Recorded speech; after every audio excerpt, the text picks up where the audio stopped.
Hey, I'm Greg. Welcome to my channel. I've spent the last decade driving 70,000 miles all over the United States with my wife, 4 children, and friends in search of everything. Follow me. I'll guide you and your family through the best of the United States. The first 3 episodes of the Southern Utah, Northern Arizona Vacation Series introduced a one-of-its-kind road trip with nearly 24 superb activities. The timing of the road trip is scheduled in June or late September to avoid rain and achieve the best temperature. A flexible itinerary was built spreading out physical effort while acknowledging elevation and sun position. A schedule was then built entering lotteries, making reservations, buying tickets, and obtaining permits.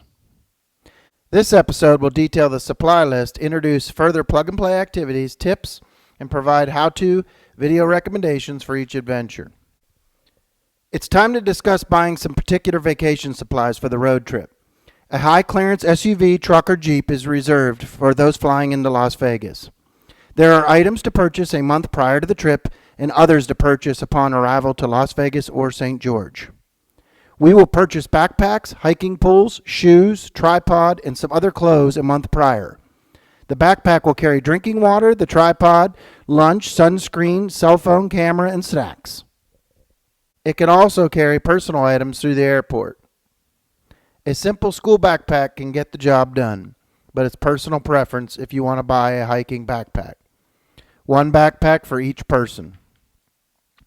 Second, are inexpensive hiking poles. Every person will need at least 1 single hiking pole. There are no exceptions for athletes. Hiking poles are generally sold as a set. You want one that collapses and fits in your suitcase. Check the pole description for collapse size before purchasing.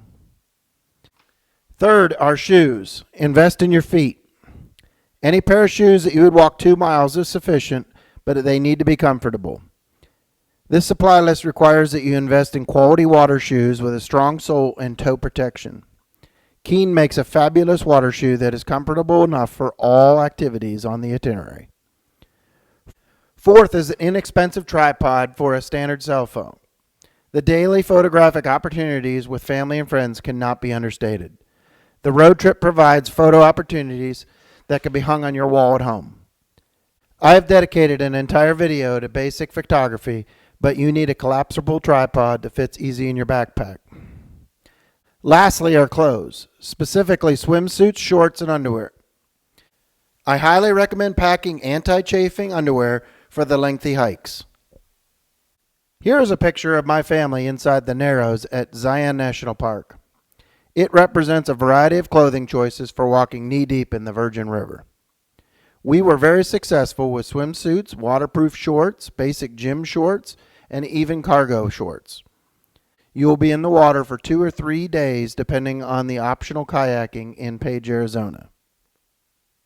To recap, this itinerary requires a high-clearance vehicle, backpack for each person, 1 hiking pole per person, shoes for general walking, water shoes, a tripod, and proper hiking clothes. There are remaining items on the supply list. These are purchased in Las Vegas or St. George when you arrive. They include a cooler, Ziploc bags, drinking water, and sunscreen. The cooler should fit a dozen bottles of water, some food, and lots of ice. You have to decide whether lunch is sandwiches or snacks from the grocery or sitting down at a restaurant. Packing lunches is required for certain activities. Packing lunches every day is obviously some work, but adds tremendous flexibility to your vacation. Your evening ritual while getting out at dinner includes filling up with fuel, stopping at the grocery for lunch and potentially breakfast, buying ice, and finally packing the vehicle for the next day. Mornings are set aside for seizing the day. This video series has covered the activities, itinerary, reservations, and supply list. Now it's time to move on to the final step of this perfectly planned adventure. Visuals of each activity along with the tips will set your expectations, increase your confidence, and eliminate delays during the road trip. There are YouTube content creators who already provide hundreds of videos for each activity. This video series will not reproduce what's already available, but recommend best how-to videos for each activity. I will also provide a few of my personal tips for each. Let's examine the 12 daily adventures. Sunday, a.m., Kanarra Falls. You must have water shoes, tripods, snacks, drinking water, and one hiking pole per person. Electronics and food are protected from the water with Ziploc bags. There are 2 tips. First, arrive to the parking lot 15 minutes early before the city begins to accept permits. Be the first person on the trail. Thoroughly enjoy the experience, but stay together and set up your tripod at the first waterfall. Seize that opportunity with no crowd to get a horizontal and a vertical photograph with your tripod. There will likely be others in the canyon on the way out of the slot canyon. There is a restroom building adjacent to the parking lot. There is a faucet behind the restroom to wash off sand from your feet and shoes. The recommended YouTube video for how to Kanarra Falls is Adventure Theory. Sunday, p.m., Sand Hollow State Park. You must have your water shoes and a bottle of water per person. I have 2 tips. First, consider changing into the swimsuit while at Kanarra Falls parking lot. The bathroom is easily accessible. Second, upon your arrival to the state park, enter the parking lot and drive all the way to the end of the parking lot. Walk away from the entrance and the large parking lot while staying next to the lake. There is a massive tilted rock about a quarter mile partially submerged in the lake.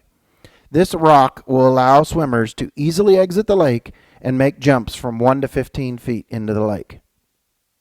The recommended YouTube video for How to Sand Hollow State Park is Natasha Witt. When finished at Sand Hollow State Park, we must travel to Kanab, Utah for our 6-night stay. Monday, a.m., Coral Pink Sand Dunes State Park. You can remove your shoes or wear them. Take the tripod and a bottle of water per person. There are 3 tips. First, the visitor center rents out sleds and boards. Second is regarding the photography. Acknowledge sun position and capture a background with a large dune and maybe a mountain. Once you have that perfect backdrop, then add your family and friends. Third, the parking lot has a visible restroom and picnic pavilion. There is an unnoticed water pump to rinse sand off your feet. The recommended YouTube video on how to Coral Pink Sand Dunes State Park is virtual treadmill hiking videos. Monday, p.m., Bryce Canyon National Park. This park is 6,000 feet in elevation and substantially cooler than the lower desert. The majority of our scenic views inside the park will face east. The mid-afternoon and early evening maximizes cooler summer temperatures while lighting up the canyon views. Travel from the Coral Pink Sand Dunes to Bryce Canyon is a 90-minute drive. The drive will travel through parts of the Dixie National Forest. There are 4 tips. First, use the park map. Second, drive nonstop all the way to the highest point of the park. This is Bryce Point. Then stop at a handful of viewpoints as you retrace the scenic drive. Third, stop and park at Sunset Point. Pack snacks, sunscreen, tripod, camera, and 2 or 3 hours of drinking water. Hike the Navajo and Queen's Garden Loop Trail. Our last tip, the 4th, Thor's Hammer is your best group photo. Set up just inside the amphitheater right after you park. The recommended YouTube video for How to Bryce Canyon National Park is On World Travel. That is ON World Travel. The 4th episode of the Southern Utah, Northern Arizona Vacation Series provided a detailed supply list and tips for several adventures. The 5th episode will further provide tips and provide how-to video recommendations for each adventure. Thanks for watching.